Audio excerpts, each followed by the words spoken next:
Hello there, my name is Angelo, but I go by EternalRadiant on YouTube. My mission for this channel is to complete a fully trained, level 100 shiny living dex. Recently, I just hit 800 hours of shiny hunting in Scarlet and Violet. With Scarlet and Violet's shiny hunting methods, introducing sparkling sandwiches along with the continuation of mass outbreaks, I was able to make a decent dent at this goal. I've been able to collect a massive army of over 200 level 100 shiny Pokemon, and today I'll be recapping the progress I've made so far on this long and grueling journey. My first ever shiny in Scarlet and Violet was this Capsakid. I found him in Asado Desert on November 20th, 2 days after the release of these games. I was nowhere close to beating the games, as I was just catching everything I needed for the dex, and just exploring the world in general. I was actually doing a rufflet mass outbreak, trying to knock out 60 of them after I learned about the picnic reset method, and that's when I stumbled upon it randomly. I never got around to training the shiny. It's been level 21 since I caught it. I should probably train it up considering it's my first shiny in this game, and it's special. Also, I never ended up getting shiny rufflet.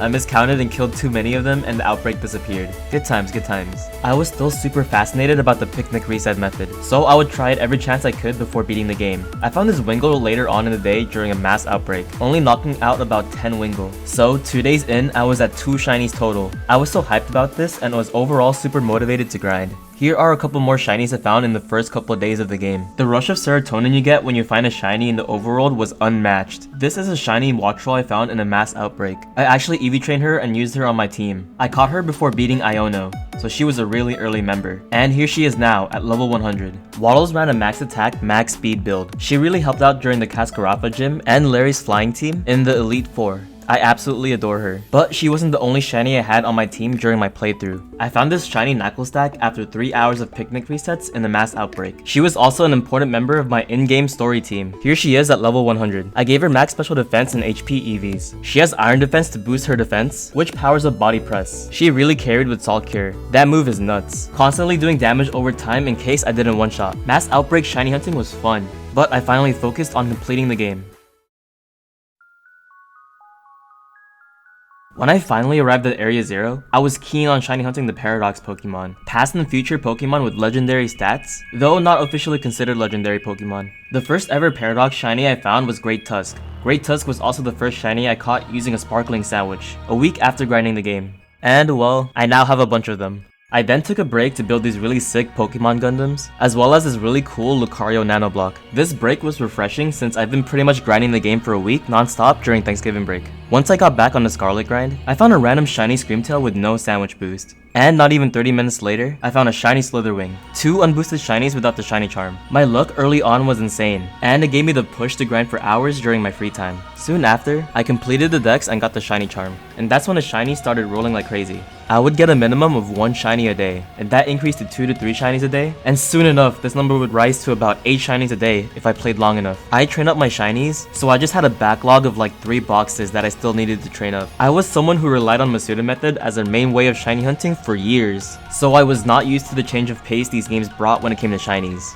But I wasn't complaining. 4 months later, I bought a capture card and started recording my shiny hunts on YouTube. Since then, I've managed to catch every single fairy type and ice type shiny available in these games. Go check those videos out by the way. I'll have the playlist in the description. Also, I asked you guys what type I should do next, and Dragon won, so expect catching every dragon type shiny soon.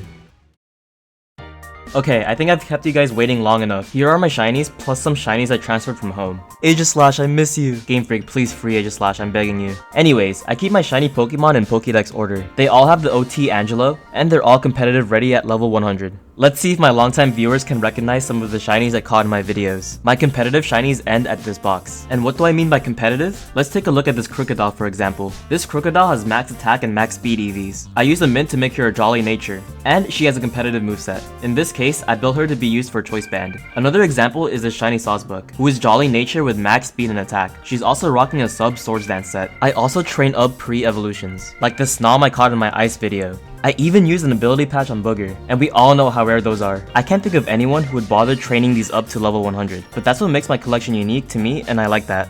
It's also just super satisfying seeing all my shinies at level 100, with their max potential reached. This completionist side of me is both a curse and a blessing. Curse, because most of the time, I'm stuck grinding raids or KOing Chanseys for XP, and blessing because I have a collection that I'm super proud of. I also have a ton of extra shinies that are just sitting in my boxes, waiting to be trained up, or given away. They aren't counted towards my shiny living dex until they've reached their peak potential. I haven't trained these up yet because most of them I caught before I had a capture card, and since then, I like having these moments recorded on video. Also, I just tend to catch a lot of duplicates in my shiny challenges that I train up anyways. Alright, here are the stats. I have over 251 level 100 shiny Pokemon. I caught a total of 378 shinies overall, and I hatched a total of 1 shiny Paldean starter. Yeah, I need to work on that soon. So what's next? Well, I'm actually going to take a little break from Scarlet and Violet. I'm going to spend most of my time shiny hunting for this shiny Alpha Pikachu. That'll be part 2 of my Ash series, and it's going to be a massive shiny compilation in Legends Arceus. Spoiler alert, I'm already in like phase 20 and I'm losing my mind. The amount of normal-sized shiny Pikachus I've seen is ludicrous. They're just taunting me, they're in my head. So get excited for that video when it's released. Then I'll catch every single dragon-type shiny in Scarlet and Violet. It's going to be a little hard, since there's a couple of version exclusives. The solution would be shiny hunting them in my friend's world, but I feel bad relying on him. For now, the most reasonable solution is Masuda method, or just buying Pokemon Violet. Ultimately, it's gonna be a fun video to make, and dragon type is my absolute favorite type, so I can't wait. In other news, the new Scarlet and Violet trading card set, Paldea Evolved, also just released, so I want to do another video where I shiny hunt my pulls, and hopefully I'll get something good this time. Hopefully a full art Iono, or that alternate illustration Qianpao. Aside from the shiny hunting videos, I'm also planning on starting a new series where I make a tier list of every shiny Pokemon ever created. It's going to be by generation, and then I'll make a giant tier list of every generation together. I'll be going back and forth, ranking the shinies with 2 to 3 of my friends, and our banter will hopefully be super entertaining for you guys. I can't wait to be stuck debating for what tier shiny Weedle is in for 40 minutes. It's gonna be a blast. Also, I just finished my finals, and school's gonna be done for a while, so I'm gonna be grinding content this summer. I have those set in stone videos planned, but I have a lot of fun ideas for shiny hunting videos in the back of my head, and now I have the time to record and edit those videos. I'm excited about the future of this channel. Speaking of, we're almost 4,000 strong. You guys are all amazing. When I started this channel in March, I was just doing this for fun. I still am, but I didn't expect anyone to watch, especially not 4,000 of you guys, so I just wanted to say thank you. You guys make it all worth it. I read every single comment, and I try to reply to all of them. And I also noticed the regulars supporting me. You guys are the best. Not gonna lie, I'm now starting to feel the pressure of putting out content that you guys will enjoy, but I'll just keep doing what I'm doing. Ride the wave and it'll work out, I think. Also, 88.2% of my viewers watching aren't subscribed, so if you enjoy my content, consider subscribing. It helps me out a great deal. I'm gonna let the shiny compilation run a bit longer, because there's some really cool ones that I haven't showcased in detail yet, like all the different movesets that my Great Tusk have. Otherwise, I'll catch you all in the next video. Later.